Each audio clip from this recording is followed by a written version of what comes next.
ഛത്രപതി ശിവജി. അദ്ദേഹത്തിന് പീരങ്കികളില്ലായിരുന്നു, മെഷീൻ ഗണ്ടുകളില്ലായിരുന്നു.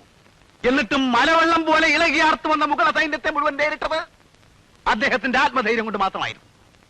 ഛത്രപതി ശിവജിയെ പോലെ ധൈര്യം പടവാളായെടുത്ത് രണഭൂമിയിൽ അടരാടിയിട്ടുള്ള വീരയോദ്ധാക്കൾ ലോകചരിത്രത്തിൽ അധികമില്ല. വനാന്തരങ്ങളിൽ ഒളിഞ്ഞിരുന്ന് അപ്രതീക്ഷിതമായി ശത്രുനിരയുടെ നേരെ ചാടി വീണാക്രമിക്കുക, അതായിരുന്നു ആ കാട്ടിലൂടെ യുദ്ധതന്ത്രം. ഛത്രപതി ശിവജിയുടെ ജീവിതം നമ്മെ പഠിപ്പിക്കുന്ന പാഠം എന്താണ്? ഒരിക്കലും ചോർന്നു പോകാത്ത മനോവീര്യം, ധൈര്യം. ധൈര്യമാണ് എല്ലാത്തിലും വലുത്. ഭയം എന്നൊരു വികാരമേ നമുക്കുണ്ടാകാൻ പാടില്ല. ആകാശമിടിഞ്ഞു വീഴാൻ പോകുന്നു എന്ന് പറഞ്ഞാൽ പോലും നമ്മൾ ആത്മധൈര്യം കൈവിടാൻ പാടില്ല. ധൈര്യം, ധൈര്യത്തെപ്പറ്റി എനിക്ക് ഒരുപാട് ഇവിടെ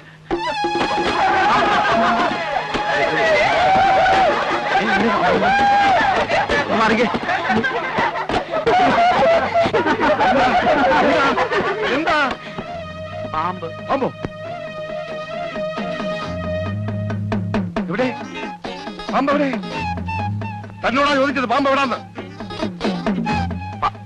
പാമ്പവിടെ? ആകാശം ഇടിഞ്ഞു വീണാലും ധൈര്യം കൈവിടുന്ന സാർ പറഞ്ഞില്ലേ? എങ്കിൽ സാറിനെ തന്നെ ഒന്ന് പരീക്ഷിച്ച് കളയാൻ ഞാൻ.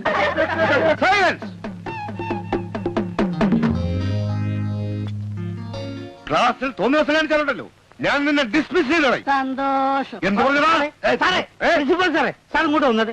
സാർ ഇങ്ങോട്ട് വരാൻ. അങ്ങോട്ട് നടന്നോട്ടെ. സാർ അങ്ങോട്ട് നടക്കാൻ. പിന്നെ